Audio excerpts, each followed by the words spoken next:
जी नमस्कार साथियों। आज देखिए आपके सामने यूपी टेट से संबंधित और ये लिखा है सी टेट, लेकिन हम सी टेट की अब इसमें वार्ता नहीं करेंगे। अंतिम प्रहार यूपी टेट से संबंधित हिंदी के जितने भी क्वेश्चन पूछे गए हैं, यूपी टेट के खासा क्वेश्चनों पर बात करेंगे तथा विभिन्न राज्यों के जो टेट के प्रश्न हैं उन पर भी हम आपकी थोड़ी बहुत बातचीत करेंगे। तो ये एनसीईआरटी पर फुल आधारित पैटर्न है। पेपर फर्स्ट और सेकंड जो भी प्रश्न यूपी टेट में पूछे गए हैं उन सभी प्रश्नों पर हम बात करें। चलिए निशाना लगाते हैं और आगे की तरफ बढ़ते हैं। इसमें एक एक प्रश्न देखेंगे। सबसे पहले आप ये देख लीजिए, ये एक मैराथन क्लास है। इस क्लास को आप लोग लास्ट तक देखेंगे और बहुत अच्छा आप पेपर में स्कोर कर पाएंगे। जिसने ये पूरा वीडियो देख लिया, समझ लीजिए वो बहुत अच्छा हिंदी में स्कोर करेगा। तो पहले पूरा वीडियो देखिए और फिर समझिए, बताइए कि ऐसे और सब्जेक्टों के अगर आपको वीडियो चाहिए हो तो कमेंट बॉक्स में बताना। तो वीडियो लाइव चल रहा है। कुछ लोग कह रहे हैं कि सर मेरा नाम लो, तो नाम अभी किसी का नहीं लिया जाएगा। नाम तब लिया जाएगा जब आप अच्छा आंसर करोगे। चलिए आगे तक देखते हैं, नाम किसी का नहीं लेंगे। भाषा व लिपि, सबसे पहले देखिए भाषा व लिपि, ये सारे चैप्टर लिखे हैं इसमें। फिर भाषा या लिपि, हिंदी वर्णमाला, वाक्य रचना, स्वर व्यंजन, विराम चिन्ह, कारक, वर्तनी, विलोम शब्द, पर्यायवाची शब्द, समानार्थक शब्द, अनेक शब्दों के लिए एक शब्द। और नीचे दिए गए हैं संज्ञा, सर्वनाम उसके भेद, विशेषण उसके भेद, क्रिया उसके भेद। और नीचे दिया गया है अविकारी शब्द, लिंग वचन और काल, उपसर्ग प्रत्यय, शब्द विचार, मुहावरे, लोकोक्ति। तो इस प्रकार की। चलिए नेक्स्ट अब देखिए, संधि है, वाच्य, समास है, अलंकार। संधि, वाच्य, समास, अलंकार और इससे संबंधित कवियों की रचनाएं और उनके कुछ लेखकों के रचनाएं, कवि लेखकों की रचनाएं। और ये शिक्षण शास्त्र आपका ये सी टेट से संबंधित है। इसका मैं ऑलरेडी वीडियो एक बना चुका हूँ, तो आप लोग अब एक एक करके समझेंगे। सबसे पहला चैप्टर है भाषा और लिपि। तो इसके बारे में पहले सुने। भाषा किसे कहते हैं? भाषा, भाष धातु से मिलकर बना है, जिसका अर्थ होता है कि भावों और विचारों को दूसरे व्यक्ति तक जिस माध्यम से पहुंचाया जाता है उसे कहते हैं भाषा। तो भाषा की ये पूरी कंडीशन हुई, ठीक है। इसके बाद लिपि क्या है? लिखने की कला को, निश्चित चिन्ह और प्रतीकों को क्या कहते हैं? लिपि कहते हैं। तो ये सब आपको पढ़ना नहीं है, सिर्फ आप इतना भली देख लो। हिंदी की लिपि देवनागरी है, संस्कृत की देवनागरी है, पंजाबी गुरुमुखी, अंग्रेजी की रोमन, ठीक। अब अच्छा, अब सीधे हम प्रश्नों की तरफ चलते हैं। देखिए इसमें एक एक प्रश्न है, इन्हीं को देखते हैं। प्रश्न का आंसर तो लिखा है, लेकिन हम उसका जो एनालिसिस करेंगे वो आपके लिए बहुत ज़्यादा महत्वपूर्ण है। उस एनालिसिस को आप लोग ध्यान से समझें और आप लोग कमेंट ना करें फालतू में। कुछ लोग कह रहे हैं कि मेरा नाम लीजिए, नाम किसी का नहीं लिया जाएगा, बस सिर्फ आप लोग देखते ही रहें। भाषा संरचना में अपेक्षित भाषा के मुख्य अंग होते हैं। G H TET Haryana TET में प्रश्न आया तो इसका आंसर 2 हुआ था सही, इसको रट लीजिएगा। अब नेक्स्ट क्वेश्चन नंबर सेकंड आपके सामने देख लीजिएगा। देवनागरी लिपि के संदर्भ में कौन सा कथन सत्य है? मतलब देवनागरी लिपि के संबंध में कौन सा कथन सत्य है? देवनागरी में एक ध्वनि के लिए एक प्रतीक है, बात सही है। देवनागरी में विदेशी ध्वनियों को व्यक्त करने की क्षमता है, ये भी बात सही है। देवनागरी दाएं से बाएं लिखी जाती, नहीं ये गलत हो गया, बाएं से दाएं लिखी जाती तो ये गलत। देवनागरी में वर्णों की संख्या रोम लिपि में, ये भी गलत है। तो इसका फर्स्ट सेकंड किस में गया? तो फर्स्ट सेकंड इसमें ए आंसर इसका राइट बन जाएगा। अब देख लीजिएगा इसका आंसर तो यहाँ लिखा ही है, लेकिन आपको ये जानना है कि देवनागरी लिपि की उत्पत्ति कहाँ से हुई? तो इसको उत्पत्ति ब्राह्मी लिपि से हुई है। ध्यान रहे, भारत की सबसे प्राचीन लिपि कौन सी है? ब्राह्मी लिपि है। भाषा का प्राथमिक रूप क्या होता है? भाषा का प्राथमिक रूप होता है मौखिक। वैसे भाषा 3 प्रकार की होती है, कौन कौन सी होती है? नंबर 1 होती है मौखिक, नंबर 1 मौखिक, इसके बाद लिखित, और नंबर 3 कौन होती है? मौखिक लिखित सांकेतिक। मौखिक लिखित सांकेतिक। सबसे सरल भाषा कौन सी होती है? मौखिक होती है सबसे सरल भाषा। और सबसे कठिन भाषा कौन होती है? सांकेतिक, क्योंकि संकेत निश्चित नहीं होते हैं। और लिखित भाषा का स्वरूप पहले कठिन होता है, बाद में सरल होता है। तो भाषा जो होती है वो एक अर्जित संपत्ति है, कोई जन्मजात सीखते नहीं आता है। भाषा अभिव्यक्ति का माध्यम है। भाषा की विशेषताओं में भाषा एक अर्जित संपत्ति है, अभिव्यक्ति का माध्यम है। और भाषा परिवर्तनशील होती है, क्योंकि जैसे कहते हैं कोस कोस पर बदले पानी, 4 कोस पर बदले वाणी। तो कोस कोस पर बदले पानी, उसी प्रकार 4 कोस पर वाणी बदल जाती है। भाषा का स्वरूप मानक होता है, क्योंकि भाषा की निश्चित लिपि होती है। तो जो मैं ये बोल रहा हूँ इसको आप लोग कान में बहुत अच्छे से ईयरफोन लगा करके सुने। एक एक पॉइंट आपके लिए बहुत ज़रूरी है, चाहे आप पुलिस का एग्जाम दो, चाहे लेखपाल का, जिसमें हिंदी विषय आता है, टेट के लिए। हालांकि मैं ये सीरीज बना रहा हूँ, मुख्यतः इसमें खासा टेस्ट के प्रश्न हैं। चलिए आगे की तरफ चलते हैं, आगे की तरफ चलते हैं। इसमें क्वेश्चन नंबर 4, कोई भाषा किसी भी लिपि में लिखी जा सकती है, इस कथन पर अपनी राय दीजिए। मतलब यह बिल्कुल संभव नहीं है, ऐसा नहीं, ये ठीक गलत है आंसर। यह बहुत हद तक संभव है, मतलब बहुत हद तक ये बात संभव है। हर भाषा की अपनी लिपि होती है, हर भाषा की अपनी लिपि होती है, ऐसा कुछ इसमें पूछा नहीं गया। हालांकि ये बात सही है, लेकिन ऐसा नहीं पूछा जाए। क्वेश्चन के मुताबिक इसका राइट आंसर क्या बनेगा? इसका राइट आंसर बी बन जाएगा। क्वेश्चन ये यूपी टेट 2013 में आया भी है। अब नेक्स्ट देखिए क्वेश्चन नंबर 5, इसमें क्या पूछा गया है? भाषा और लिपि में बीच, भाषा और लिपि के बीच एक निश्चित संबंध होता है। एक निश्चित क्या होता है? संबंध। क्योंकि प्रत्येक भाषा की एक निश्चित लिपि होती है, प्रत्येक भाषा की एक निश्चित लिपि है। जैसे कि हिंदी की लिपि देवनागरी है, पंजाबी गुरुमुखी है, अंग्रेजी की लिपि रोमन है, सबसे प्राचीन लिपि ब्राह्मी लिपि है। अब नेक्स्ट देखिए पॉइंट इधर क्या है, जो आपके ज़रूरत के हैं अंतिम समय में वही चीज़ें आपको बताई जा रही हैं, फालतू का आपको कुछ नहीं बताया जा रहा है। अब देखिए इन प्रश्नों को एक बार आप देख लीजिए, वर्णमाला से संबंधित ये प्रश्न है।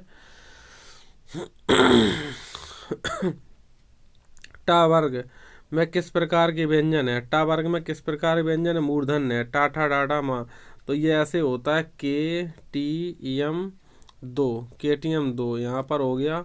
कचट तप का चा टा, तो टा कचट तप, टा मूर्धा हो गया। टा वर्ग किसका? टाठा डाडा किस प्रकार के हो जाएंगे? मूर्धा हो जाएंगे। अर्ध स्वर या और वाह कौन स्वर होते हैं? अर्ध स्वर। अब अर्ध स्वर या और वाह आ गए, आप जाने रहना। जैसे कि आधे वर्ण के बाद कभी भी या और वाह आए, आधे वर्ण के बाद, तो वो कौन संधि होती है? एड़ संधि होती है। जैसे कि न्यून है, ब्यू है, ब्यास है। पूरे वर्ण के बाद या और वाह आए, अगर कहीं मान लो पूरा वर्ण मिले तब वहाँ पर या और वाह आए, तब वो कौन संधि हो जाती है? पूरे वर्ण के बाद या और वाह आए तो वहाँ पर अयादि संधि हो जाती है। जैसे पवन है, चयन है, शयन है, पावन है, पावक है। तो इन चीज़ों का भी थोड़ा आपको ख्याल रखना है। घा का उच्चार स्थान कहाँ है? तो ऐसे आप ध्यान रखें, अकुहु विसर्जनियाम कंठा। अकुहु का खा यहाँ आ गया, अकुहु विसर्जनियाम कंठा, तो घा बात खत्म हो गई। छा वर्ण किसके योग से बना है? जो छा है का में हलंत और सा, का में हलंत और सा के योग से बना है छा। छा ये संयुक्ताक्षर है, तो संयुक्ताक्षर 4 होते हैं, छे, त्रक, ज्ञ और सिरा। छे, त्रक, ज्ञ और सिरा 4 संयुक्ताक्षर है। पूछा जाए कि छा से पहले कौन सा शब्दकोश में वर्ण आता है, तो आंसर बनेगा का। तो छा से पहले का आता है। ये प्रश्न कल मैंने स्टेटस पे भी लगाया था। जो लोग फालतू का कमेंट कर रहे हैं इनबॉक्स में, वो फालतू का कमेंट ना करें, बस वीडियो पर सिर्फ ध्यान दें, और कुछ उसमें एक्स्ट्रा लिखने की ज़रूरत नहीं है। अगर एक्स्ट्रा लिखोगे तो आपको हम ब्लॉक भी कर देंगे।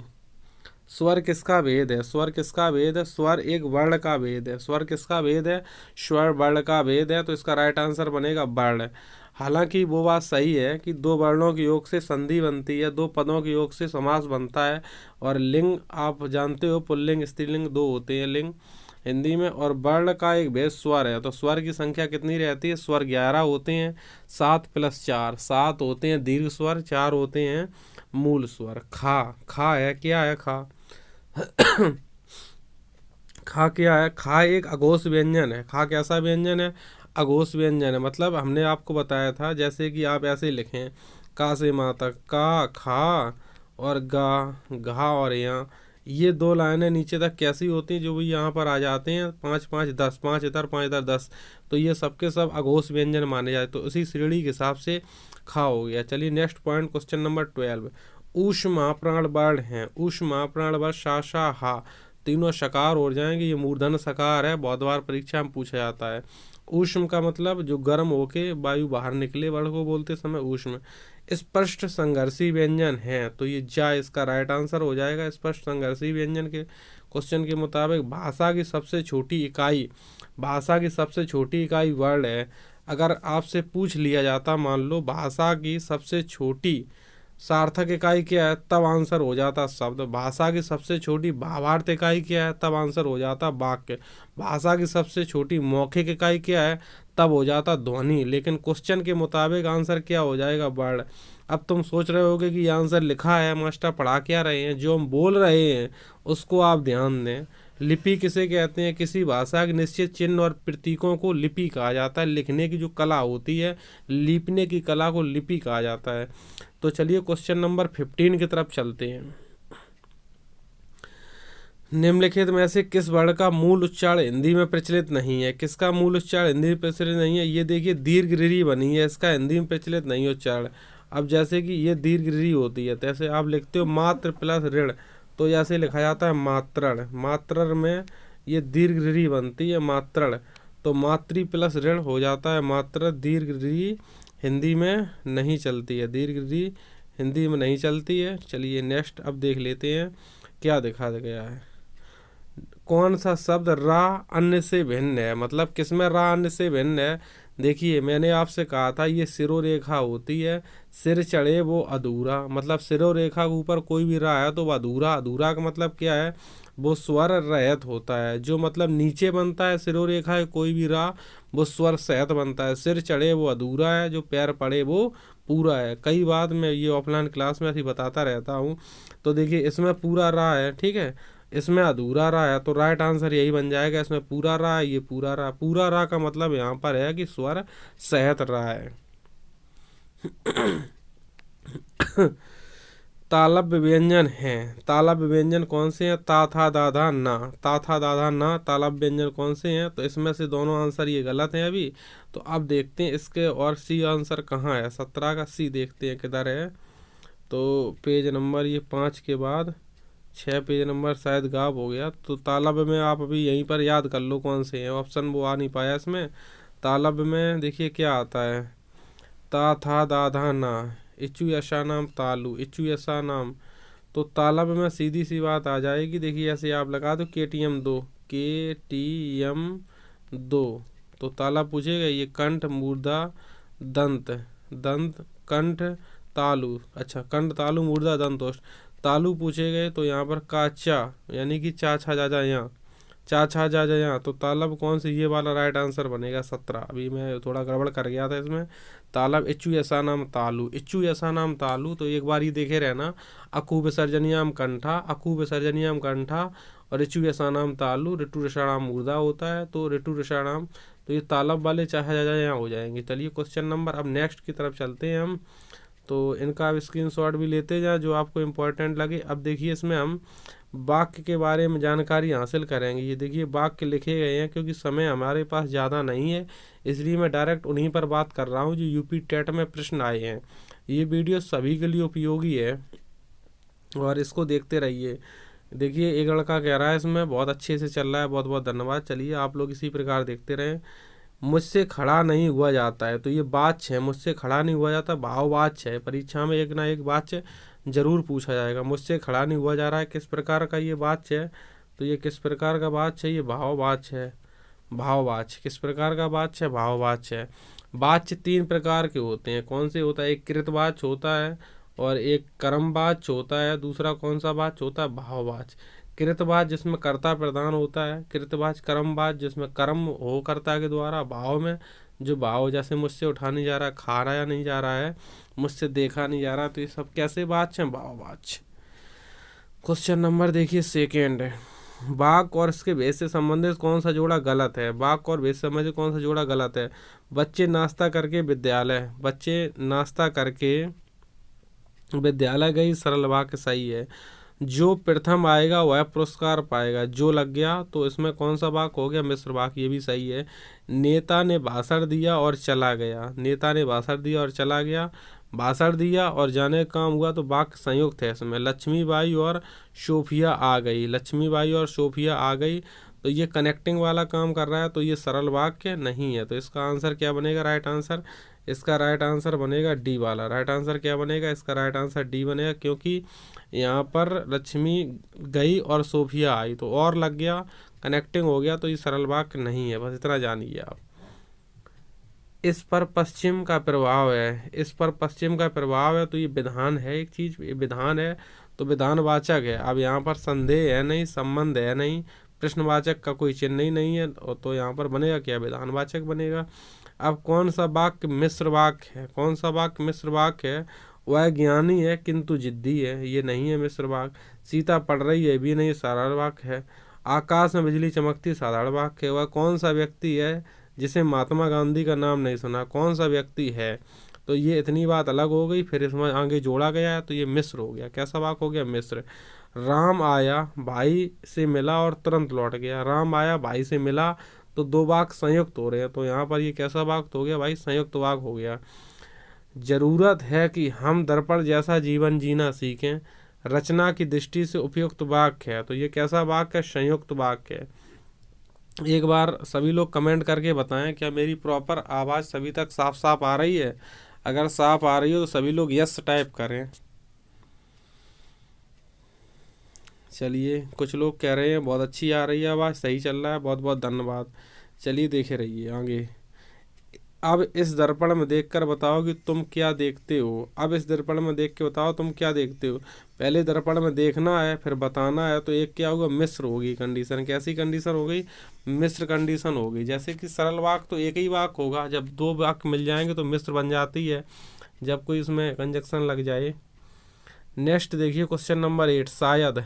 शायद, शायद लग जाए तो मान लो संदेह लग गया। कैसा हो गया, संदेह लग गया, संदेहवाचक वाक्य हो गया। अगर शायद लग जाएगा तो संदेहवाचक वाक्य हो जाएगा। क्वेश्चन नंबर 9 की तरफ चलते हैं। देखिए लिखा था क्रमवाच्य की कंडीशन, इसका स्क्रीनशॉट ले लें, इसको पढ़ लें आराम से, क्रमवाच्य। और इसी प्रकार से ये कृतवाच्य, इसका भी स्क्रीनशॉट आप लोग ले सकते हैं। और ये संकेतवाचक वाक्य, इसका स्क्रीनशॉट आप लेना चाहें तो एक बार इसका स्क्रीनशॉट आप ले सकते हैं। चलिए नेक्स्ट, अब देखिए सिस्टम क्या है। अब आप लोगों का जो टेट का पेपर है, टेट का पेपर ये 23 तारीख को है, ठीक है। अच्छा, तो टेट का पेपर आप लोग देने के बाद आप देखना सारे के सारे प्रश्न आपके इसी सीरीज से मिल जाएंगे हिंदी के। अगर ज़रूरत हो तो बताना, और भी वीडियो हम आपका दूसरे सब्जेक्ट बना देंगे। नेक्स्ट क्वेश्चन, यह किस प्रकार की ध्वनि है। यह तालब है, इचु यशा नाम तालु, इचु यशा नाम तालु, ई और चावर के सभी, चाचा चाचा यहाँ तालु, ठीक है। तो उच्चारण की दृष्टि से वह कैसा है, वकारस्यम दंतोष्ट, वह कैसा है, दंतोष्ट होता है, वकारस्यम दंतोष्ट, तो वह दंतोष्ट है। नेक्स्ट, लिपि चिन्हों क्रमबद्ध समूह क्या कहते हैं। लिपि चिन्हों जो क्रमबद्ध समूह होता है उसे वर्णमाला कहते हैं। व्यवस्थित समूह को वर्णमाला कहते हैं। और वर्ण समूह, वर्णों के लिखने का अक्षर अनाश्वान होता है। वर्ण कितने हिंदी वर्णमाला में 52 वर्ण हैं, इसको भी जाने रहना, जिसमें 11 और 33 ये मूल वर्ण 44 हो जाते हैं। हिंदी भाषा में ह्रस्व स्वरों की संख्या है, ह्रस्व स्वरों की संख्या 4 है और दीर्घ स्वरों की 7 है। तो टोटल कितने हो जाते हैं, 11 हो जाते हैं। ऐसी कौन सी दो मात्राएं जिनका प्रयोग तो किया जाता है किंतु उसका समावेश स्वर नहीं किया सकता है। तो प्रयोग होता है समावेश तो अंग और आ। वैसे अंग और आ को सभी लोग कमेंट में बताएं इनका क्या नाम होता है। बहुत बहुत धन्यवाद। देखिए RK सिंह ने बताया इनका नाम अयोग भाव होता है। तो अयोग भाव होता है, तो ये अंग को क्या कहते हैं, अंग को अनुस्वार कहते हैं, आ को क्या कहते हैं, आ को विसर्ग कहते हैं। तो इसका स्क्रीनशॉट भी आप ले सकते हैं, आगे चल के दोबारा अपना रिवीजन भी कर सकते हैं। अब देखिए नेक्स्ट क्वेश्चन नंबर 6 आपके सामने है। इसमें क्वेश्चन नंबर 6 में देखिए क्या लिखा है, इसको ध्यान से मैं बड़ा कर देता हूँ। चलिए देखिए, उच्चार दृष्टि से संबल ध्वनि का कौन सा वर्गीकरण। संबल है, संप्रकृत ध्वनि है। ये थोड़ा डिटेल क्वेश्चन है, इसको आप लोग, इतना कठिन नहीं पूछेगा आपसे। किस स्वर के उच्चारण में दीर्घ स्वर से भी अधिक समय लगता है, प्लुत स्वर में लगता है। जैसे कहते हैं ओम, 3 मात्रा हो जाए वो प्लुत रूप होता है। प्लुत का मतलब होता है गूंज का रूप प्राप्त करना, उसको हम क्या कहते हैं, उसको हम प्लुत कहते हैं। वर्णमाला में स्पर्श व्यंजनों की संख्या कितनी है। वर्णमाला में स्पर्श व्यंजनों की संख्या 25 है। स्पर्श व्यंजन आप पता ही है, का से लेके माँ तक स्पर्श व्यंजन होते हैं। अगर मूल स्पर्शी पूछ दिए जाएं तो मूल स्पर्शी की संख्या 16 होती है। मैंने ऑफलाइन क्लास में कई बार पढ़ाई है, तो आप डायरेक्ट इसकी संख्या ध्यान रखें, ठीक है। चलिए नेक्स्ट क्वेश्चन देखिए, ए आई का उच्चारण स्थान कहाँ से होता है। ए का मतलब क्या होता है, ए को देखिए यहाँ पर समझा, आ प्लस ई बराबर होता है ए, आ प्लस ई। तो आ का मतलब क्या होता है, इसको इधर कर दें, आ प्लस ई। तो आ का मतलब क्या होता है, आ का मतलब होता है कंठ, ई का मतलब तालु। तो ए दो तो कंठ तालु, दोनों का कंठ तालु हो जाता है ए और आई। ये दोनों कैसे स्वर हैं, संयुक्त स्वर हैं। एक और होता है ओ औ, ओ औ का कंठोष्ठ हो जाता है। हिंदी शब्दकोश में का के बाद कौन सा व्यंजन दिखाई देता है? का के बाद कौन सा व्यंजन दिखाई देता है? छः दिखाई देता है। ये तो प्रश्न आप कभी बोलोगे नहीं। का के बाद छः आता है और छः से पहले पूछा जाए तो क्या आ जाएगा? ये का आ जाएगा। इस बात को भी थोड़ा ध्यान से रखना है दिमाग में। भाषा की सार्थक लघुत्तम इकाई किसे माना जाता है? शब्द को माना जाता है। किसे माना जाता है? शब्द को माना जाता है, क्योंकि शब्द का अपना अर्थ होता है। जैसे आपने लिखा विकास, तो इसमें आपने शब्द बनाए, तो इन शब्दों का क्या बनेगा? इसका कुछ ना कुछ अर्थ बनेगा। आपके मन में विकास की प्रतिबिंब आ जाएगी। अगर आपने विकास को देखा होगा तो सार्थक इकाई बन जाएगी। निम्न में से दंत वर्ण नहीं है। दंत वर्ण कौन सा नहीं है? अच्छा, निम्न में दंत वर्ण कौन सा है? दंत वर्ण पूछा गया, तो दंत वर्ण ये रा वाला सा जो होता है वो दंत होता है। ऐसे दंत सकार कहते हैं। तीनों सा बहुत अच्छे ध्यान रखना। ये तालब सकार होता है, ये वाला मूर्धन सकार होता है, ये वाला कौन सकार होता है? ये वाला दंत सकार होता है। कुछ लोग कह रहे हैं सर पीडीएफ इसकी कैसे मिलेगी? पीडीएफ की टेंशन छोड़ो, पीडीएफ आपको हम दे देंगे। ग्रोथ कंपटीशन आप अपना यूट्यूब उसमें वो टेलीग्राम पर पीडीएफ मिल जाएगी आपको। निम्न में से अनुनासिक वर्ण कौन सा है? अनुनासिक वर्ण कौन सा है? तो अनुनासिक इसमें माँ है और ये नहीं है अनुनासिक। चलिए नेक्स्ट, निम्न में से कौन सा वर्ण घोष है? तो घोष कौन सा है? गा है। ठीक है, गा वर्ण जो है वो घोष वर्ण है। ये का, ये चा और ये का और ये खा, ये तीन कंडीशन में आ रहे हैं और ये गा अलग है, तो ये इसीलिए गा कैसा है? घोष वर्ण है। ला और सा का उच्चार स्थान किसके समान होता है? ला और सा के दंत के समान होता है। लेतुलसा नाम दंता, लेतुलसा नाम दंता। इनमें से देवनागरी की वर्ण ध्वनि नहीं है। कंठ ध्वनि होती है, दंतोष्टि होती है, मूर्धा ध्वनि, लेकिन ग्रीवा ध्वनि आपने नहीं सुनी है। तो जो सुना नहीं, देखा नहीं, समझा नहीं, तो यही बनेगा आंसर। किस व्यंजन को उच्चार स्थान तालव्य है? इच्चू यसा नाम तालु, तो ये ई मिलेगा या चाचा जाजा यहाँ मिलेगा? तो यही मिलने वाला होगा। देखते हैं, इच्चू यसा नाम तालु क्या मिलेगा। क्वेश्चन का विकल्प से पहले आप पता लगाओगे कि क्या आंसर बनेगा। तो देखिए, इच्चू यसा नाम तालु, तो यहाँ पर इच्चू चाचा जाजा यहाँ, चाचा जाजा यहाँ जहाँ आ गया। देखो एकदम राइट आंसर बन गया इसका बी वाला। अब क्वेश्चन नंबर 18 देखिए, जिन ध्वनियों गणना ना स्वर में की जाती है ना व्यंजन, उसे क्या कहते हैं? उसे अयोग वाह कहते हैं। अयोग वाह कहते हैं। इनकी संख्या 2 होती है। एक होता है अंग, दूसरा होता है आ। अंग को कहते हैं अनुस्वार और आ को कहते हैं विसर्ग। अनुस्वार और विसर्ग कंडीशन जाने रहिएगा। कंठ तालब कौन सा है? ए दो तो कंठ तालु, ए दो तो कंठ तालु। आ का मतलब कंठ से होगा, ठीक है। उ का मतलब उपपदनियम ओष्टो होगा और ये मूर्धन सकार होगा, ठीक है। चलिए और नेक्स्ट देखिए, जब एक ध्वनि का द्वत्त हो जाए तो वह क्या कहलाता है? तो युग्मक ध्वनियाँ कहलाती। द्वत्त का मतलब जैसे कि आपने लिखा बिल्ली, तो बिल्ली ये द्वत्त शब्द का प्रयोग है। मतलब दोनों अधूरा वाला और पूरा वाला दोनों सेम मिल जाए, डेढ़ बार। जैसे कि बिल्ली हुआ, दिल्ली हुआ, चच्चा हुआ, तो ये द्वत्त की कंडीशन बनाते हैं। दंतोष्ट ध्वनि कौन सी है? वकार अस्यम दंतोष्ट, कई बार पेपर में सम्मानित प्रश्न है, ये बार बार आ जाता है। काकल वर्ण कौन सा है? तो काकल वर्ण कौन सा? हा वर्ण काकल वर्ण हो जाएगा। हा वर्ण जो है वो कैसा? काकल है। निम्नलिखित में से कौन सा व्यंजन महाप्राण है? कौन सा व्यंजन महाप्राण है? तो ये जो महाप्राण है ये नहीं होगा ऑप्शन, ये नहीं होगा, ये भी नहीं होगा। सा सा सा हा, तो इन्हें हम महाप्राण में गिनती करते हैं, तीनों सकार और हा। स्पर्श, दंत, अघोष और महाप्राण वर्ण कौन सा है? तो आप सारी की सारी कंडीशन लगा के देखना, क्वेश्चन एकदम लेवल का है, तो ये था हो जाएगा। था स्पर्श भी है, दंत भी है, अघोष भी है और महाप्राण भी है। केवल मुंह से बोले जाने वाले 7 स्वर वर्णों को क्या कहते हैं? निर्नुनासिक कहते हैं। जो मुंह से बोले जाते हैं वो निर्नुनासिक होते, विसर्ग अनुस्वार अनुनासिक नहीं होंगे। राइट आंसर इसका क्या बनेगा? इसका राइट आंसर बनेगा निर्नुनासिक। चलिए नेक्स्ट, निम्नलिखित में से व्यंजन तालब व्यंजन कहलाते हैं। तालब, इच्चू ऐसा नाम तालु, इच्चू ऐसा नाम तालु, चाहे जा जाए यहाँ तालब हो जाएंगे। किसके उच्चारण में कंठ और नासिका स्थानों में बदल दी जाती है? तो ये इंग्या है, काका गंगा इंग्या, तो कंठ और नासिका। तो इंग्या जो लास्ट में होते काका का यहाँ, ये लास्ट वाली जो काका का यहाँ, ये मंगलम नासिका चा, इनको पंचमा अक्षर कहते हैं सभी को, क्योंकि 5वें नंबर पे आते हैं लास्ट में वो। किसके उच्चारण में वर्तस की सहायता ली जाती है? बतस मतलब दंत की सहायता ली जाती है।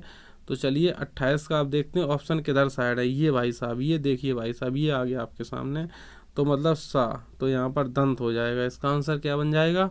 सा बन जाएगा। चलिए कमेंट ना कीजिए, बस इधर देखिए, सभी लोग जुड़े रहिए, पानी पी के एकदम बैठे रहिए सीधे शांत। ता और दा को उच्चारण स्थान पर क्या कहेंगे? तो इसको क्या कहा जाएगा? ता मतलब दंत कहेंगे, दंत कहा जाएगा ता और दा को। तो ता था सब दंत ता धरना। नेक्स्ट देखिए, अंतास्त व्यंजन कौन सा है? अंतास्त व्यंजन कौन से हैं? अंतास्त व्यंजन कौन सा है? अंतास्त व्यंजन याराला वा, तो ला मिल गया, तो राइट आंसर हो गया ला, अंतास्त व्यंजन। नेक्स्ट देखिए, अघोष वर्ड कौन सा? अघोष टा अघोष होता है, टा और ठा अघोष हैं, फिर आगे की डाड़ा वो सघोष हैं। इसके नीचे और ऊपर के सघोष हैं। 2 लाइन है किसकी? 1 2 3 4 5 लाइन है ये, तो 2 लाइनों के बाद नीचे का घोष हो जाएंगे, बाद बाकी क्या हो जाएंगे? सघोष। ये अल्पप्राण महाप्राण, अल्पप्राण महाप्राण, अल्पप्राण। तो इस प्रकार से कंडीशन अल्प माँ ऐसे चलती रहती है, 1 3 5 अल्प 2 4 महा।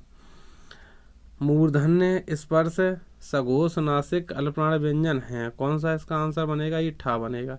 सारी कंडीशनें बहुत ध्यान से देख करके लगाइएगा और तब कर पाओगे। मूर्धन्य भी हो, स्पर्श भी हो, सघोष भी हो, नासिक भी हो, तो ऐसी कंडीशन व्यंजनम नासिकाचा इसमें बनेगी। तो इसमें आप कंडीशन लगा लेना, मूर्धन भी बनेगा इसमें। मूर्धन का मतलब रिटू टाटा, तो इस प्रकार से हो जाएगा। निम्न में से अनुनासिक बड़ कौन सा है? अनुनासिक बड़ पूछा कि अनुनासिक बड़ यही माना जाएगा, अणायमंगलम नासिकाचा अनुनासिक माने जाते हैं। क्वेश्चन नेक्स्ट, निम्न में से मूर्धन ध्वनि कौन सी है? तो मूर्धन ध्वनि ये ऋतु टाठा ऋतु रसाड़ा मूर्धा, तो ये आ जाएगा। चलिए नेक्स्ट देखिए, नेक्स्ट आपके सामने क्वेश्चन और है अगला। उच्चारण स्थान के आधार पर दंत है, दंत में लृतुलसानाम दंता, ला सब ये दंत वाले हो जाएंगे, लृतुलसानाम दंता। नेक्स्ट क्वेश्चन देख लीजिए बहुत ध्यान से, 37। दीर्घ स्वर कौन सा है? दीर्घ स्वर कौन सा? बड़ा वाला जो आया वो दीर्घ है, क्योंकि छोटा छोटा मिलके बन गया, बड़ा वाला दीर्घ स्वर है, और बाद बाकी सब मूल स्वर है। हा का उच्चारण स्थान कहाँ है? कंठ। अगर कंठ ऑप्शन में ना मिले तो इसका राइट आंसर फिर क्या बनेगा? आ के लिए अली जीवा बनेगा, नहीं तो कंठ मिल गया तब तो सही है। अंतास्त व्यंजन कौन से वर्ग में है? अंतास्त व्यंजन वैसे देख लो, या और रा ला वा ये सब क्या होते हैं? अंतास्त होते हैं। या ला वा कैसे होते हैं? अंतास्त होते हैं। अंतास्त वर्ण उन्हें कहते हैं जिन्हें मुख के अंदर ही बोल लेते हैं, तो अंतास्त कहा जाता है। तो देखते हैं ऊपर इसका लिखा है क्या कुछ, चलिए देखते हैं। देखिए ये देखिए भाई साहब लिखा है याराला वाह, याराला वाह, याराला हुआ, तो इसमें हालांकि रा नहीं है, तो क्वेश्चन सही हो गया, राइट आंसर ऑप्शन के मुताबिक। कौन सा वर्ड सभी व्यंजनों के अल्पप्राण है? सभी व्यंजनों का अल्पप्राण का और चा और ता, तो बी राइट आंसर हो जाएगा। ओठों की आकृति के आधार पर निम्नलिखित में से कौन सा आवृतमुखी स्वर है? कौन सा आवृतमुखी स्वर है? ई आवृतमुखी स्वर है, ठीक है।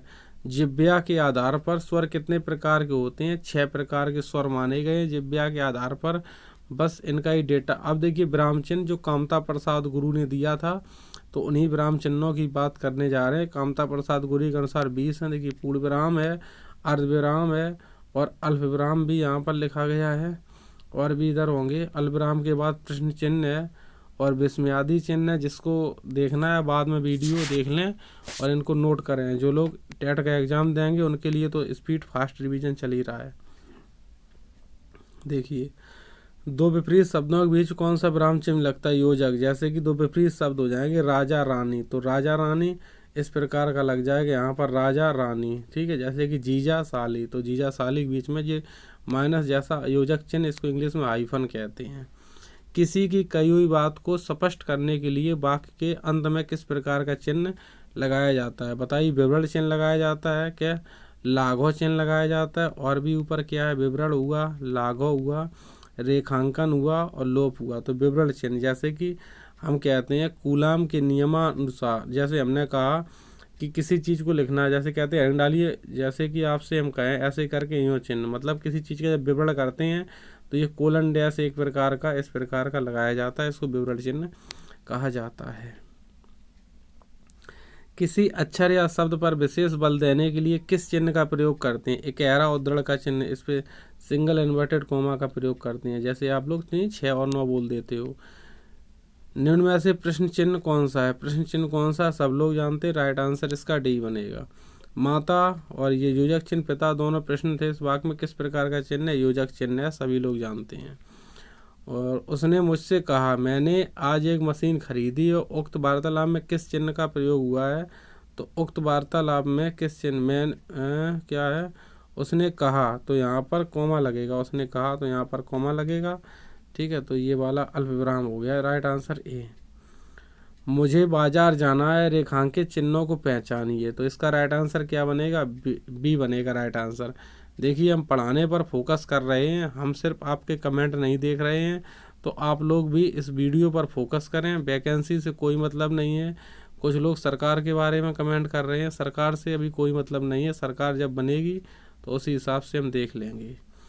किसी पद, वाक्य आदि की विशेषता दिखाने के लिए शब्द के नीचे एक रेखा खींचते हैं, उसे क्या कहते हैं? उसे कहते हैं अधोरेखा। अधोरेखा खींचते, जैसे कि इसमें हमने ऐसी एक रेखा खींच दी विशेषता के नीचे, तो ये रेखा कौन सी रेखा? अधोरेखा कहलाती है। और चलिए अगले पॉइंट पर हम लोग चलते हैं। अगला क्वेश्चन देखते हैं। अल्पविराम का चिन्ह कौन सा चिन्ह है? ये इस प्रकार का चिन्ह अल्पविराम का चिन्ह है, जो सी ऑप्शन पर लिखा हुआ है। निम्नलिखित चिन्हों में पूर्ण विराम का चिन्ह पहचानिए। पूर्ण विराम का चिन्ह कौन सा है? जो कंप्लीट ये पूर्ण विराम का चिन्ह है। दो समानार्थी शब्दों की पुनरावृत्ति के बीच में किस विराम चिन्ह का प्रयोग करते हैं? जैसे कि राजा रानी, जीजा साली, पति पत्नी, गुरु चेला, योजक चिन्ह का प्रयोग करते हैं। निम्न में से कौन विराम चिन्ह का प्रकार नहीं है? कौन विराम चिन्ह का प्रकार नहीं है? उपदेशक मैंने नहीं बताया। निर्देशक होता है, लाघव होता है, विवरण होता है, लेकिन उपदेशक नहीं होगा, इसीलिए राइट आंसर बनेगा ए। किस विराम चिन्ह का घोतक है? उद्धरण चिन्ह और विवरण चिन्ह। उद्धरण चिन्ह हुआ तो ये वाला कोष्टक हुआ, तो ना तो उद्धरण है ना तो विवरण है। चलो देखते हैं। अभी ये 14 के साइड में ये कोष्टक है। देखो कोष्टक चिन्ह है, ये लिखा भी है, पुनरुक्ति सूचक नहीं है।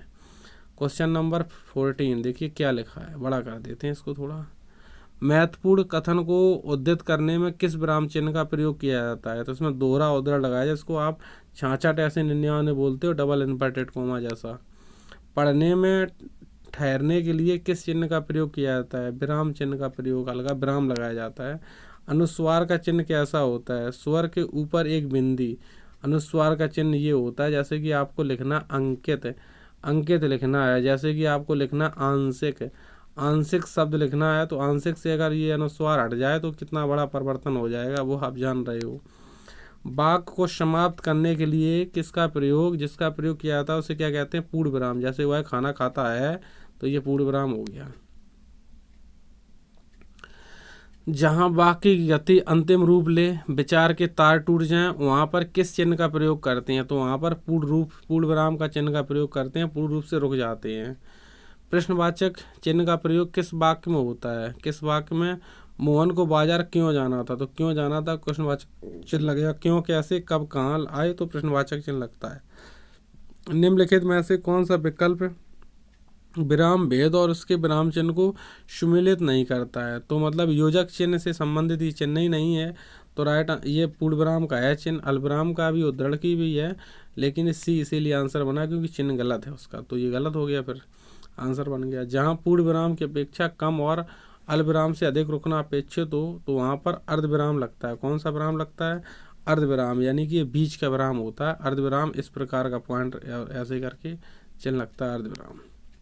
हर्ष, शोक, घृणा, आश्चर्य जैसे भावों को व्यक्त करने के लिए ये किस प्रकार का चिन्ह लगा हुआ है? तो इसमें ये कोमा लगा हुआ है, कोमा। तो इसका देखते हैं अब इसको option, page number, question number 23 के साइड चलते हैं, इधर होगा ऊपर। तो ये ए ऑप्शन इसका सही बना। ठीक है, वापस से देख लेना वहाँ क्या था क्वेश्चन। हंसपद किस विराम चिन्ह का नाम है? हंसपद त्रुटि विराम का, जैसे कि राम को खाना खाना है तो खाना छूट गया, तो इस प्रकार का कैप लगता है हंसपद जैसा। इसमें अर्धविराम का सूचक कौन है? देखिए अभी मैंने आपको समझाया था ये अर्धविराम है, तो ये राइट आंसर बना। किस विराम में चिन्हों का संबंधी विसंगति है? किसमें? जैसे कि सूर्यकांत त्रिपाठी निराला, निराला छायावाद के प्रमुख कवि थे, वाह ये तो सही लगाया चिन्ह इसमें। आप कानपुर कब आए, ये भी सही लगाया। राम श्याम और विजय दिल्ली गए, ये भी सही है, तो इसका राइट आंसर ए बनेगा। जैसे कि सूर्यकांत त्रिपाठी निराला छायावाद के प्रमुख कवि थे, छायावाद के प्रमुख कवि थे सूर्यकांत त्रिपाठी, तो इसमें चिन्ह गलत लगे हुए हैं। कारक के बारे में पढ़ते हैं। कारक की संख्या कितनी होती? 8। सर्दी हो चाहे गर्मी, उससे कोई फर्क नहीं पड़ता। कारक हिंदी में कितने होते हैं? 8। देखिए कर्ता ने होता है, कर्ता ने, और इसके बाद कर्म को, कर्ता ने कर्म को करण से के द्वारा संप्रदान के लिए पदांश से अलग होना। अधिकरण, कुछ लोग कह रहे हैं कि सर इसका पूरा पढ़ाते चलो।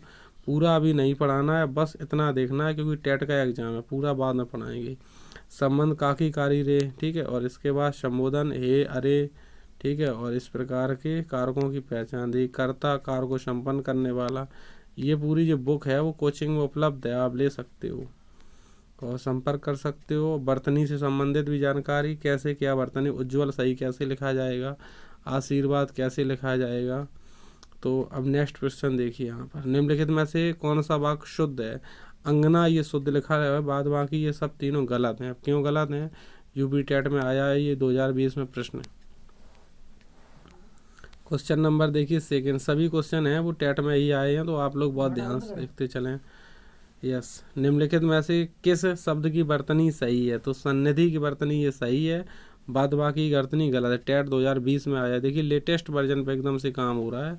टेट 2020 में आया हुआ प्रश्न है ये, तो इसको आप देखे रहिए बहुत ध्यान से। सारे प्रश्न यहीं से फंसेंगे, इस बात की गारंटी है। पेपर दे के आना, 23 तारीख को शाम को बताना आके। व्याकरणिक दृष्टि से कौन सा शब्द अशुद्ध है? तो गृहिणी शब्द ये अशुद्ध लिखा है, बाद बाकी सब सही लिखे हैं। इनको देख लो किस प्रकार की ये सही है। नेक्स्ट क्वेश्चन देखते हैं क्या लिखा है। निम्नलिखित में से शुद्ध वर्तनी वाले शब्द का चयन कीजिए। शुद्ध वर्तनी वाले चयन का कीजिए, तो इसका आंसर क्या बनेगा? सृष्टा बनेगा। क्या बनेगा? सृष्टा बनेगा। नेक्स्ट क्वेश्चन देखिए, निम्नलिखित में से किस शब्द की वर्तनी सही है? तो इसका राइट आंसर अनुगृहित है, ये अनुगृहित की वर्तनी सही है। और नेक्स्ट क्वेश्चन नंबर 6, शुद्ध वर्तनी वाला, ये ए ऑप्शन नहीं होगा ना बी होगा, इसका राइट आंसर सी बनेगा, श्रृंगार, ये सही लिखा हुआ है। निम्नलिखित में से शुद्ध वर्तनी वाला शब्द, ये यहाँ पर अंतर्राष्ट्रीय सही लिखा है, अंतर्राष्ट्रीय सही लिखा है। वर्तनी, देखिए सारे क्वेश्चन टेट में पूछे गए, कोई हंसी मजाक की बात नहीं है, सीरियस रहिए। कुछ लोग फालतू का कमेंट कर रहे हैं, गलत बात, सही से आप देखिए और पढ़िए। वर्तनी की दृष्टि से निम्नलिखित में से शुद्ध शब्द है, कौन सा है? रचयिता, ये शुद्ध शब्द है। कौन सी वर्तनी शुद्ध है? कौन सी विशेष? ये देखिए सही लिखा हुआ है, विशेष में मूर्धन सकार लास्ट में है। निम्नलिखित में शुद्ध वर्तनी वाला शब्द, ये देखिए जिसका था इंतजार वो घड़ी आई। आशीर्वाद और उज्ज्वल आप लोग देखे रहते हो बहुत अच्छे से। आज से प्रस्तुता, ये कौन सा? ये आज मैंने ये कोचिंग में ही बताया था आज के दिन, तो आज के दिन से मतलब आज मैंने ये कोचिंग में बताया था प्रश्न। वर्तनी के अनुसार शुद्ध रूप का चयन कीजिए। वर्तनी के अनुसार शुद्ध रूप का चयन कीजिए, ये ईर्ष्या इसका आंसर बन, ईर्ष्या हो जाएगा शुद्ध चयन। वर्तनी की दृष्टि से कौन सा शब्द शुद्ध है? तो इसका राइट आंसर देखिए विरड़ी बना। कौन शब्द शुद्ध है? तो यहाँ पर राइट आंसर ए बना, ठीक है। ये टेट 2013 में आया हुआ प्रश्न था। चलिए नेक्स्ट क्वेश्चन देखते हैं, अब कहाँ है, इधर साइड होगी। नेक्स्ट एक एक प्रश्न बड़े ध्यान से देखे रहिए आप लोग, और दिमाग में अगर एक बार ये फीड हो गया तो सब सही करके आओगे। सन्यासी, सन्यासी यहाँ पर ये सही है, बाद बाकी सब गलत। अशुद्ध, अरे सॉरी अशुद्ध पूछा गया था। अधिशासी सही लिखा है, संश्लिष्ट सही लिखा है, प्रादुर्भाव भी सही है, लेकिन सन्यासी गलत लिखा है। ऊपर अनुस्वार लगा के लिखिए, सन्यासी में अनुस्वार लगा के लिखिए। वर्तनी की दृष्टि से अशुद्ध बताइए कौन है? इसमें तदोपरांत, तदोपरांत यहाँ पर अशुद्ध है, बाद बाकी सब शुद्ध है, ये भी सही है। वाल्मीकि भी सही है, अंकिचन भी सही है, तदोपरांत सही गलत है। निम्नलिखित शब्द की सही वर्तनी कौन सी है? सही वर्तनी कौन सी है? ज्योतिर्मय, ज्योतिर्मय सही है, बाद बाकी ये सब ज्योतिर्मय गलत लिखे हैं। टेट 13 में आया प्रश्न। निम्नलिखित में से सही वर्तनी वाला शब्द, सही अनिर्णित, अनिर्णित हो जाएगा सही वाला शब्द।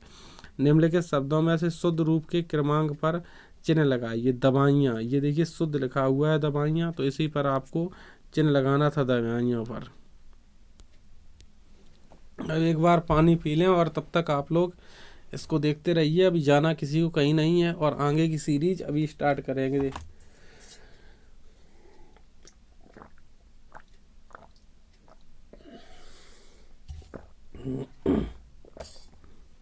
यस, वर्तनी की दृष्टि से कौन सा शब्द शुद्ध है?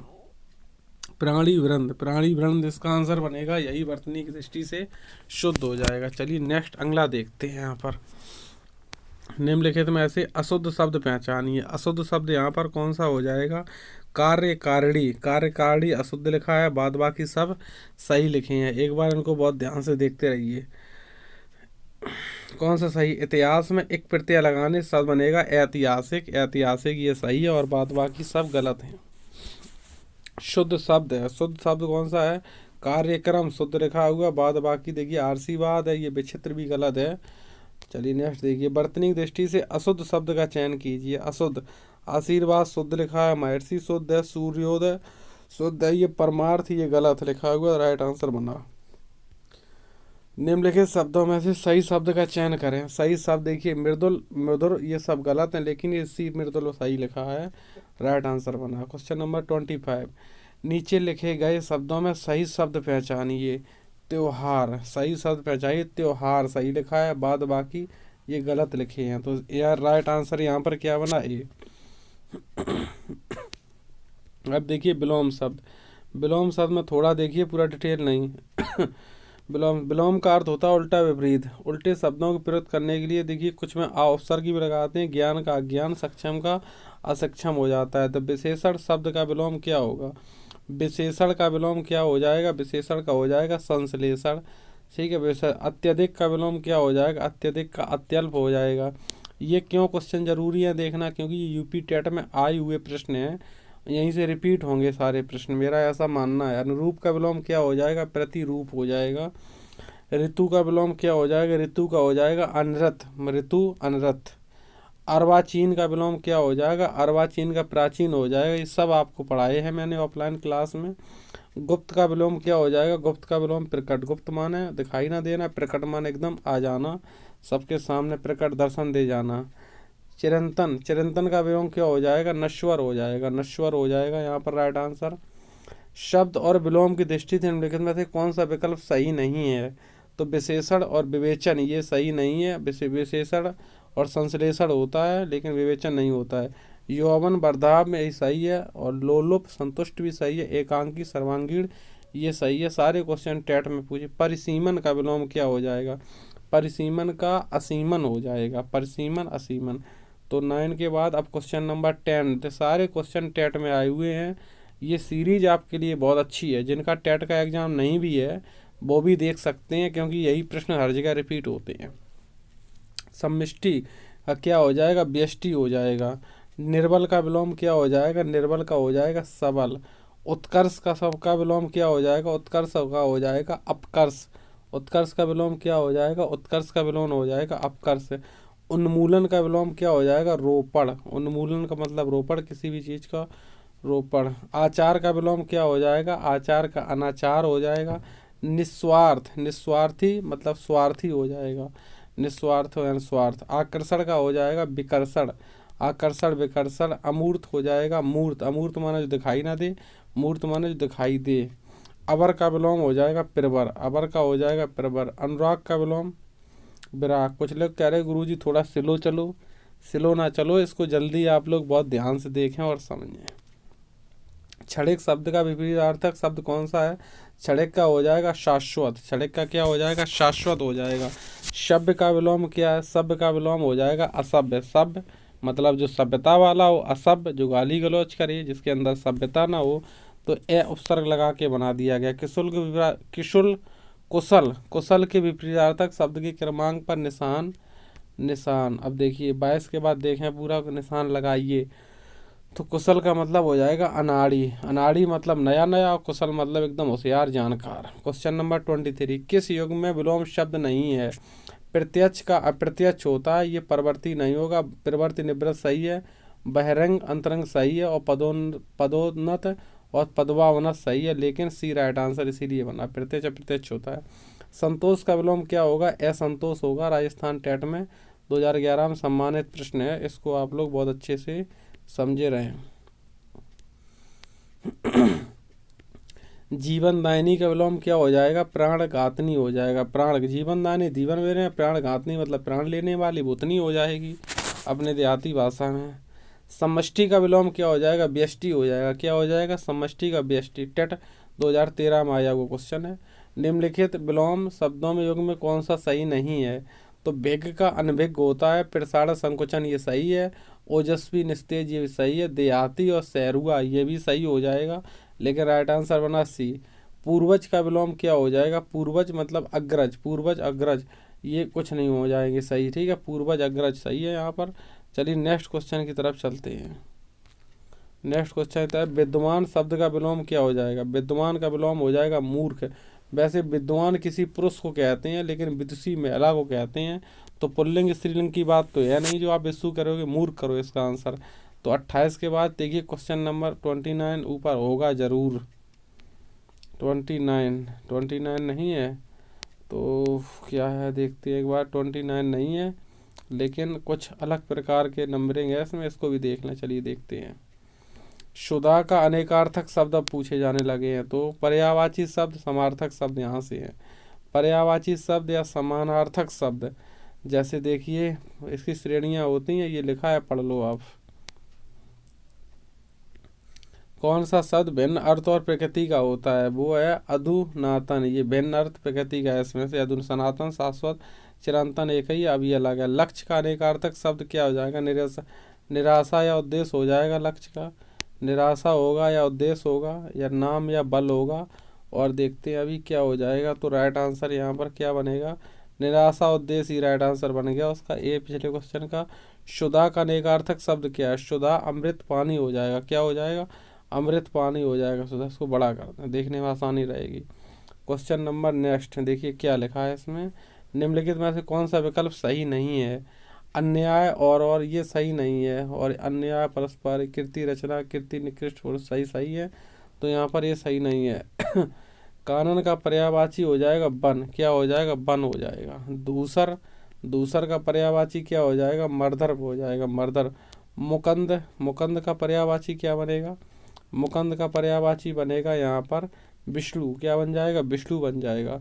अश्व का पर्यायवाची बन जाएगा यहाँ पर। अश्व का पर्यायवाची शब्द में कौन सा नहीं है? तो अश्व के और शब्द देखिए, घोड़ा भी है, घोटक भी है भी है, लेकिन कटक अश्व का नहीं है। घोड़ा अस्तबल रहता है तो अश्व हो जाता है, निवास करता है अस्तबल में। पैर का समानार्थी नहीं है। देखिए चरण माने पैर होता है, और कहते हैं कि चरण स्पर्श, पैर को छूते हैं। पग माने भी पैर होता है। पद माने पैर, लेकिन नव माने पैर नहीं होता है। नीचे दिए गए शब्दों में से सरित का समानार्थी शब्द कौन सा हो जाएगा? सरित का समानार्थी शब्द हो जाएगा प्रभा। क्या हो जाएगा? प्रभा। मंजूर का समानार्थी शब्द क्या हो जाएगा? स्वीकार हो जाएगा। क्या हो जाएगा? स्वीकार हो जाएगा। सबसे सटीक सार्थक वाक्य चुनिए। सबसे सटीक सार्थक वाक्य क्या हो जाएगा? संघर्ष मनुष्य को निखारता है। संघर्ष मनुष्य को निखारता है, राइट आंसर बनेगा। जन्म शब्द का समानार्थी शब्द है। जन्म शब्द का समानार्थी शब्द उत्पत्ति। उत्पत्ति जन्म से संबंधित, उत्पत्ति इसका राइट आंसर बनेगा। चलिए नेक्स्ट देखते हैं। 14 जीवन पर्यंत शब्द के लिए अर्थ बताइए। जीवन भर, जीवन पर्यंत यानी कि जीवन भर, ठीक। नेक्स्ट दिए गए शब्दों में से अर्थ की दृष्टि से भिन्न शब्द चुनिए। निशाना, टारगेट, लक्ष्य और उद्देश्य, लेकिन उद्धार ये अलग हो जाएगा। निशाने पर निशाना, उसे हम तीर कहते हैं, सही जगह पर सही निशाना लगाइए। तो अनुच्छेद में जंजाल शब्द किस अर्थ में प्रयुक्त हुआ है? जंजाल मतलब झंझट। जंजाल का मतलब हो गया झंझट, यानी कि जी का जिया जंजाल करे घूम रहे हो। जंगल का क्या हो जाएगा? पर्यायवाची शब्द नहीं है। जंगल का देखिए वन है, अरण्य है, कानन है, लेकिन बगीचा इसका राइट आंसर बनेगा, ये नहीं होता है। अनुच्छेद में जंजाल शब्द किस अर्थ में प्रयुक्त हुआ है? जंजाल किसके लिए? झंझट में प्रयुक्त हुआ, झंझट शब्द के लिए।